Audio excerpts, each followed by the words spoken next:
الفلوس بتخلص، الشغل ما بيخلصش، العلاقات ساعات بتوجع، لكن في حاجة صغيرة قوي لو غابت كل ده هيبقى تقيل ومخنق. الفرح، ومن غيرها حتى النجاح الكبير ما بيبقاش له طعم.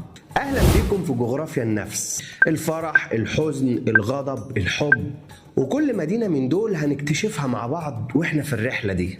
ولو اول مرة تشوفني دوس لايك واعمل شير للفيديو عشان نوصل الكلام ده لكل الناس، وليك مني الكلام الحلو.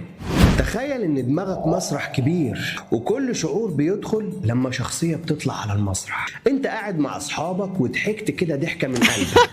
اول باب بيفتح يدخل الراجل الهادي اسمه مين.